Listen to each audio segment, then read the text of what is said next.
You know, they probably did. I wouldn't put it past them because everyone's been running um, the kunai build. Like, literally everybody.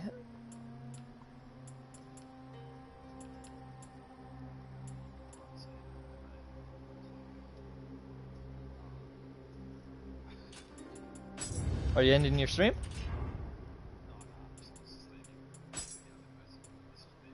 Alright. Well, yeah, so if you want to go over to, yeah, my stream. Yeah, YouTube. Just my gamer tag.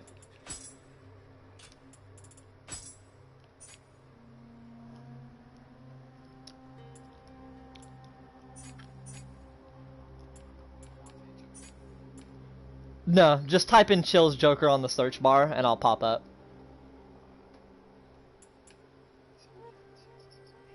Oklahoma.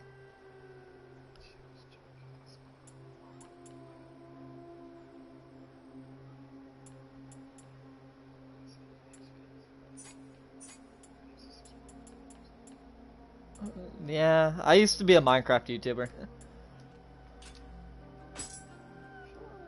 Yeah, I did, but then I stopped playing on PC, so it was like, well. So I'm gonna change that attack inheritable that you see. I put that on there forever ago, but now you'll notice that my level on my weapon is 170. I don't know if you noticed that. Level 170 plus 7.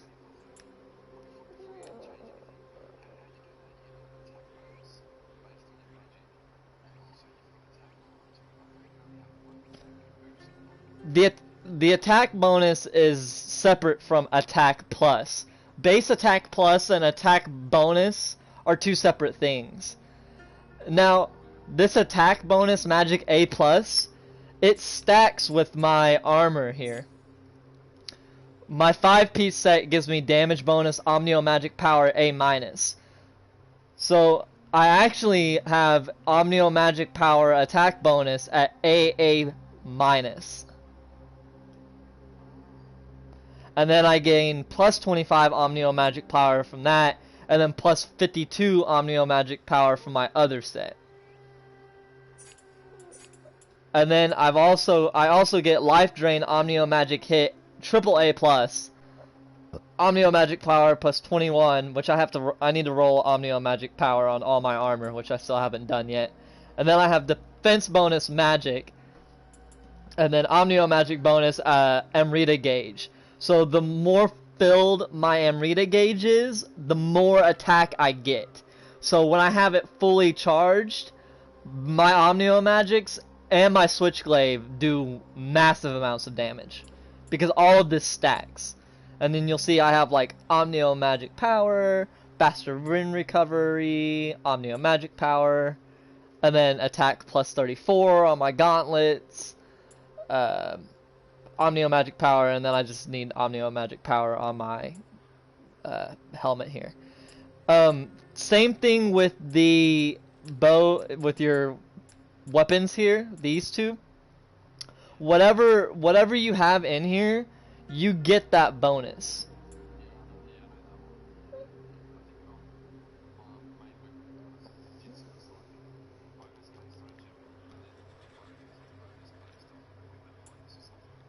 Yeah, the two you want to get are usually agility, equipment, armor, lightness, and then the other one is familiarity. The bonus to familiarity, which I think I have on my other one. Yeah, here. When I have this one equipped, I also get damage bonus familiarity C+.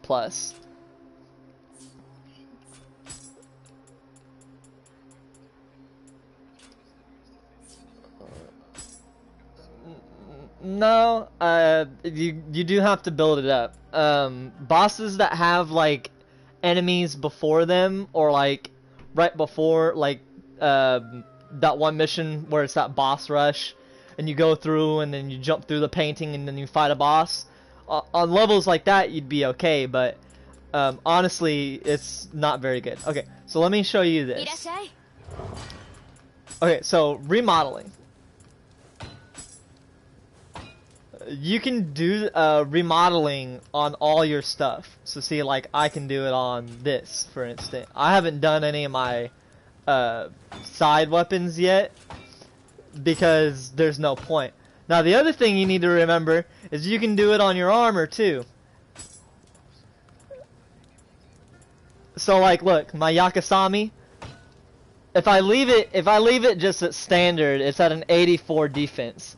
If I refine it, it lowers the defense, but it lowers the defense, but it lowers the weight too, making me lighter. If you do reinforce, it makes it heavier, and it gives the defense stat higher. So I can show you an example with this. So like, see how it's 207?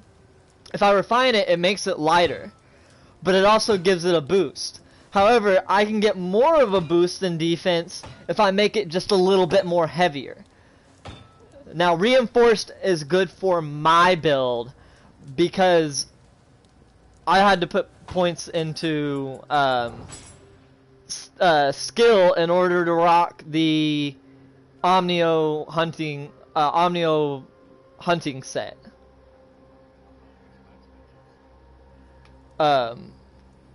So my skill and my strength are higher than like a light armor person, for instance. So if you're running light armor, that's actually not going to be beneficial to you. You're going to need to run something like refine, make yourself lighter.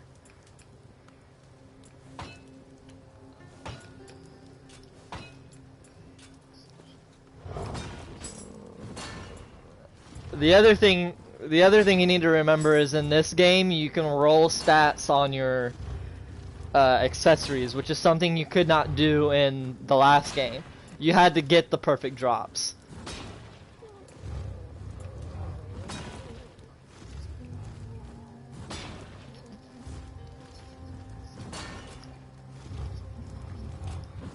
I believe not. Cause like so far the max I've seen is like 6, but that's if it's like a special one, so like these poison ones.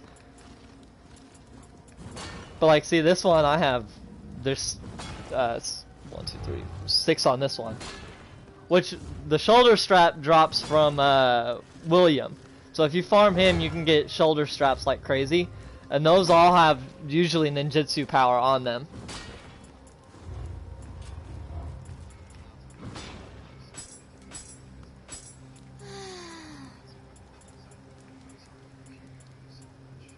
Mm-hmm.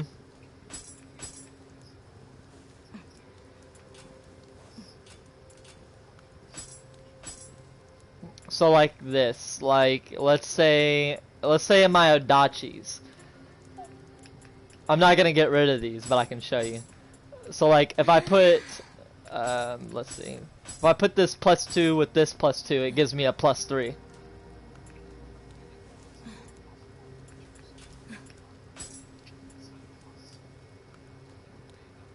You can put a +4 with it, but it's only gonna make it a +4. You're gonna waste material at that point. Because instead of having a +4 and a +1, now you've just got 1 +4. So you want to try to do, and I know it sounds like a waste, but it's not. You want to do +1 to +1 to +2, +2 +2 to +3, because then you're only wasting +2s and +2s to get a +3. If you do a +2 into a +3, you just wasted a whole +2 for a free +3.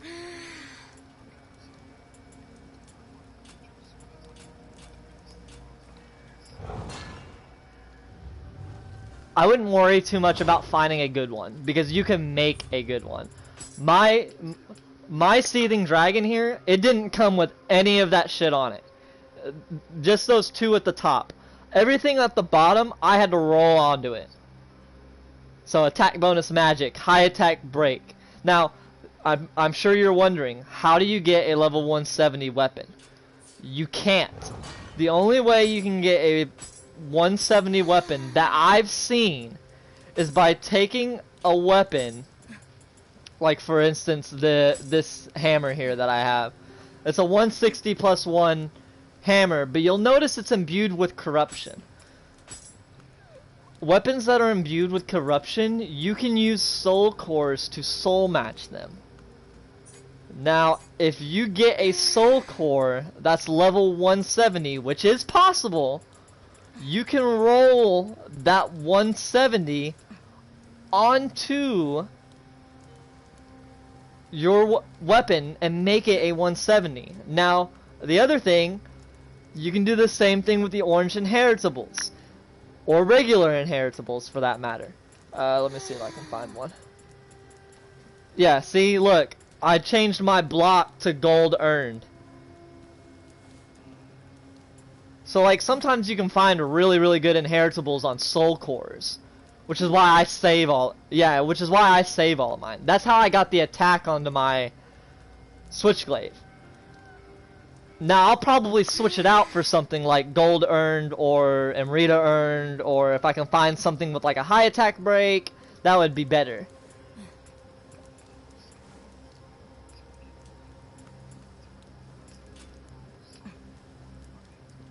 If it's got corruption, yes. Because weapons that don't, like for instance my extension, my purity one, you'll see I can't go over to it. I can't go over to the soul cores.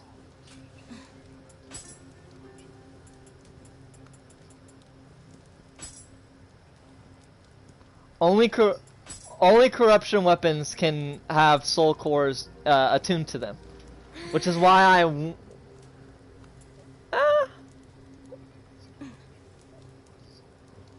it doesn't. Corruption is better for humanoid enemies. Purity is good against yokai. Honestly, imbue corruption is not good for these bosses. But I pump out enough damage that it doesn't matter. It might matter for me later on, but honestly, I'll be able to just keep scaling it higher. So it probably won't make a difference.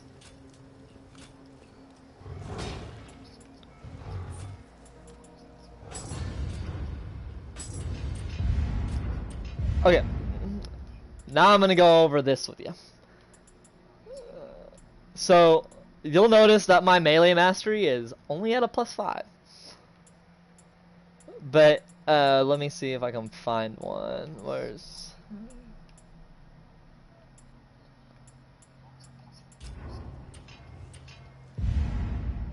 Okay, here it is. So, under your samurai tree right here, you'll notice these little things that say like Masterfall Slice increases the key damage dealt by certain skills by 20%. Yeah, so you need to make sure you go into your skill customization. And yeah, make sure you attune, you know, your things to it. Your damage boosts. So like on my Switchglaive, this little spin attack move that I can do, it gives me increased anima by 50% when it hits. So I'm able to, that little rainy thing that you do, the rain the swords, I do that about 3 times in a boss fight. Compared to maybe once or twice that everybody else can get. Sometimes I can squeeze in 4 if the boss is tanky enough. But usually by the second one it's dead. This one here, I'm using it for an Amrita farm later that I have set up. So I can get...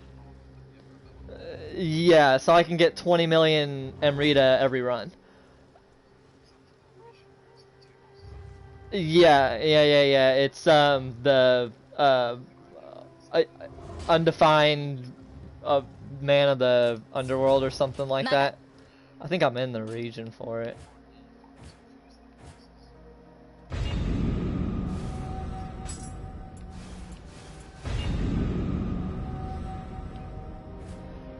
Yeah, I need to get gold.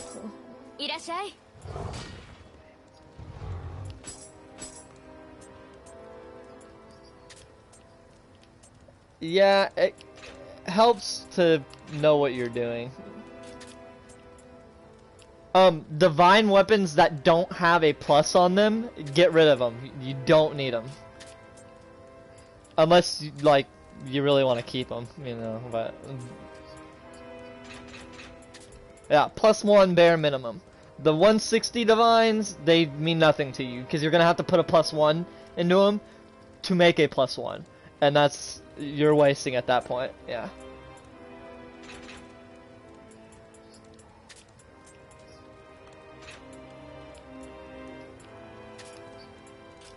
Oh, one more thing I should mention. If you ever get a purple that's like this one here that I have, it's a 160 +3. Don't hold on to it. You can't put a 160 +3 purple into a 160 +3 divine. They have to be divines.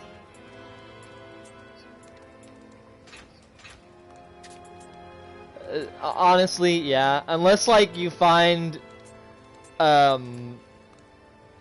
like for instance, some gloves that have the orange inheritable attack in their purple, you need to kind of watch out for like stuff like that.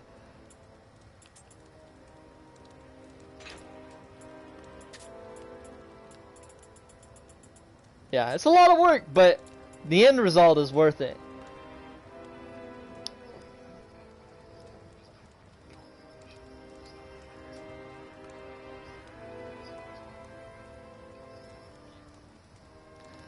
Also, working on an actual build is something you really need to think about, because when Way of the Demon gets here, if you don't have like an actual build or like some damage output, you're gonna get fucked. You know, that's like the nicest way to put it.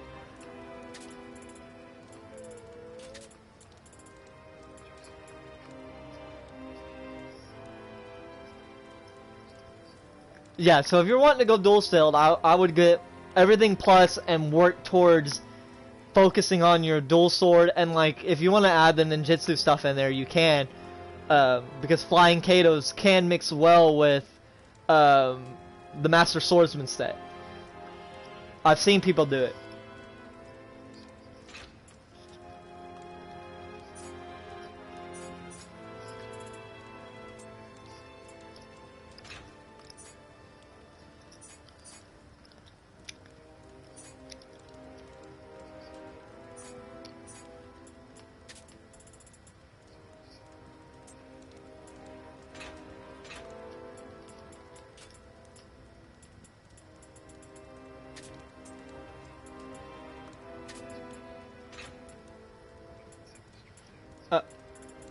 Hold on just a second, I'll check. Well, I'm trying to sell all my stuff that I don't need, because I need gold, like, bad. Like, yeah, none.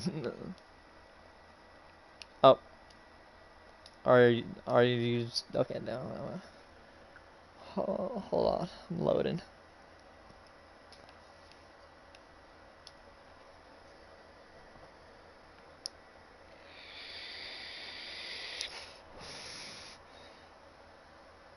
Okay, so what were you gonna show me?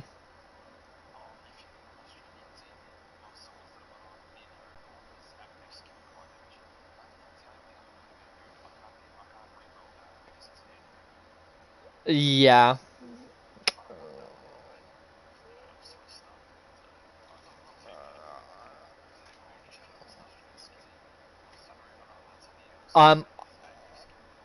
Honestly,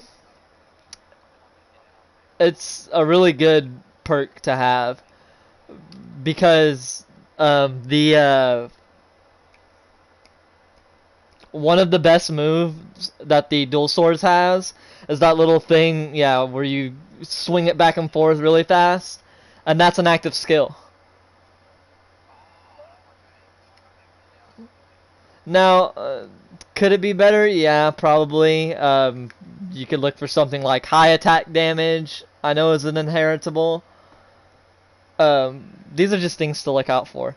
Now remember, whatever the second item is that has, like, for instance, the high attack damage percentage, you have to have that at max familiarity in order to push it over. Ugh. So if I were you, you'll notice on my accessories here,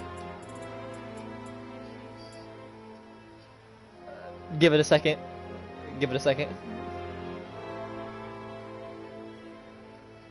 you'll notice I have proficiency bonus 9.9%, 9.9% on both of these. I rolled those on there because when I get stuff that I need to inherit, for instance, like when I start farming for those gloves to get attack on my plus attack on all my stuff, I'll need to quickly get the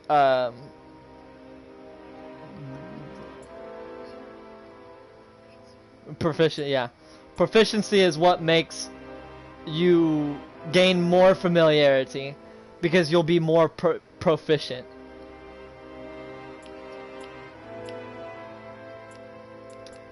Proficiency is how well you use something. It also works for familiarity. So like it'll see indicates how much you used it. The higher your familiarity, the stronger an item's ability, and the more Amrita you will attain when you offer the item at a shrine. So when you get those bonuses, let me see, where's it at?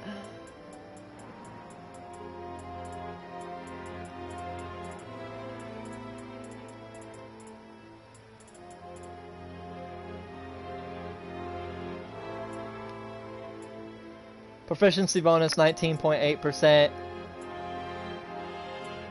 Omnio Magic Power, reduced attack when my Omnio Magic hits.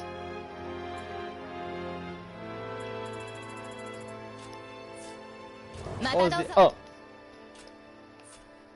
One more thing I guess I can talk to you about.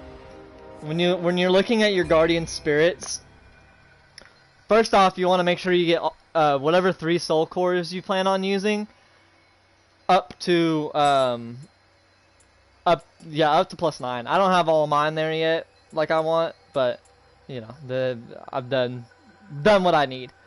I like running something that gives me extra Amrita, especially when I'm farming.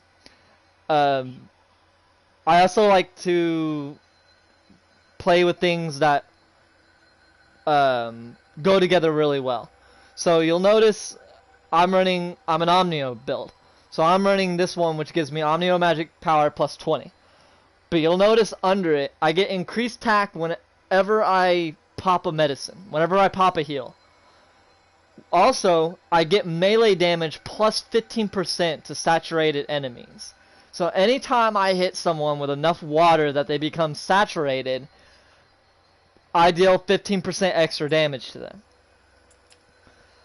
Otakimaru has a water sword that he drops. That stacks saturation. And then I also mix that with, of course, a water shot. Okay, I'm glad you asked. So whenever I'm guarding, I get more anima, which is that little purple gauge. I get more anima when I'm guarding versus if I took the hit. So when I block a hit, I get anima. When I take a hit, I get anima. When I'm doing that spinning attack, I get anima. That's how I generate so much anima, and I'm able to do, you know, 2 or 3 of the Otakimaru things in a single fight. Then my second guardian spirit, Amnio bonus, Omnio Magic hit. So what I do is I run in, I hit them with a slow and a weakness, which also weakens its attack because of my armor set bonus. Then I hit him with the water, which, well, I don't hit him with the water yet. I send in my Otakimaru. Then I hit him with the water, right? Which not only will give me anima a lot because I'm hitting them with Omnio Magic. But then they get saturated, so I do an extra 15% damage. Then what I do is I should have enough anima at that point to do a second Atakimaru. While that one's going off, I get in and I do my little spin blade. While that one's going off, I generate enough to get another one. But usually by then, they're dead. Usually it only takes about 2.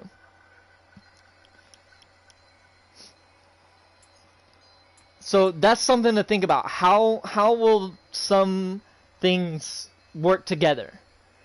So if you're wanting to use dual swords, you know, something, you could do like a lightning dual sword build where running this guy would help you out, you know. You'll get lightning damage plus 20%. You can up your, there's accessories out there that give you plus 15% lightning damage.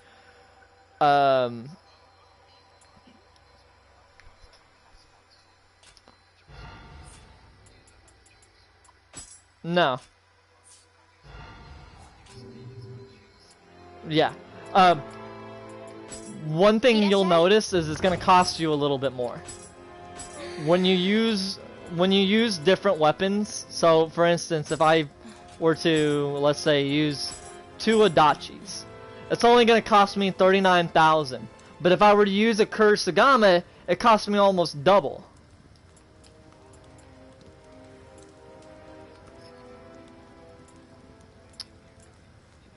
Yes. It resets the familiarity of the weapon that you're using to 0.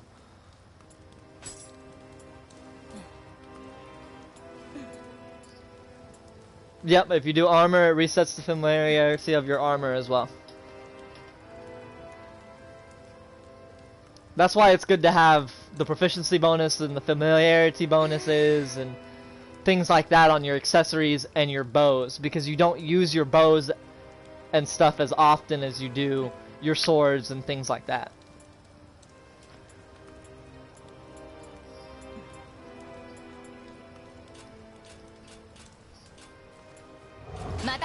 And then remember what I said. You can go to like the hidden tea house, and like I have. So you go to the hidden tea house, you'll see masterpieces, and then if you go over one more, you'll see sacred treasures.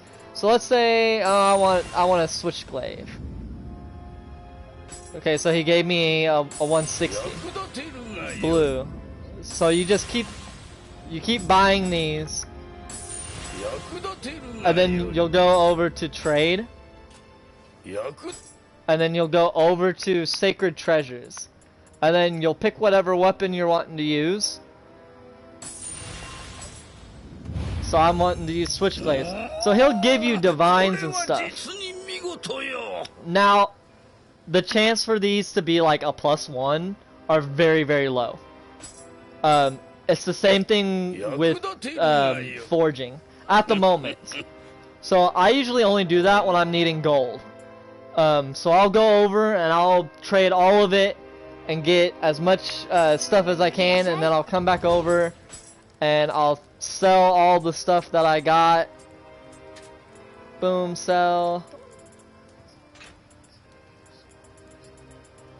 They don't do anything. They're just they're just for decoration.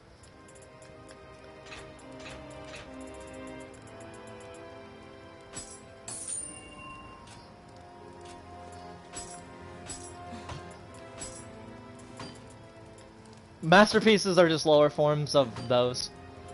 Sacred treasures will have the chance to give you a divine. And that's a good way to search for a good weapon that you want. Forging is also the other really good way. So like if you're wanting some, like for instance, let's say you're wanting to go through with the dual sword lightning build.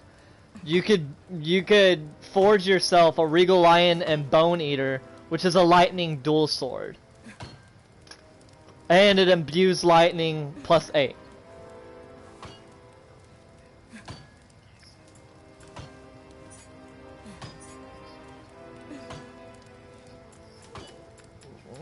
Exactly.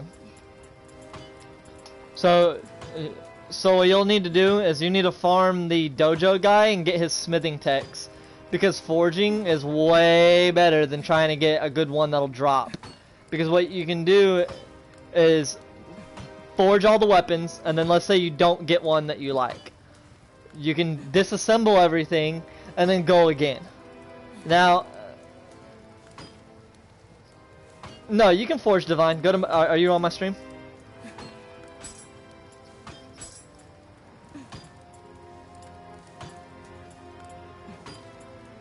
What cracking good looking. What? So like, go to your thing, right? And you go to forge. When you're hovering over forge, if you hit triangle, and then hit down, you'll use these things called divine fragments, which you get from disassembling divines that you no longer need. And you can craft divines. You have an 86% chance for this to come out as a divine. If you use 10. The less you use, the lower the chance you're gonna get of it. Which is why I tell you this game is quite the grind. Who's in my stream? Hold on. Let me no, somebody else. Let me pull up chat. Hold on.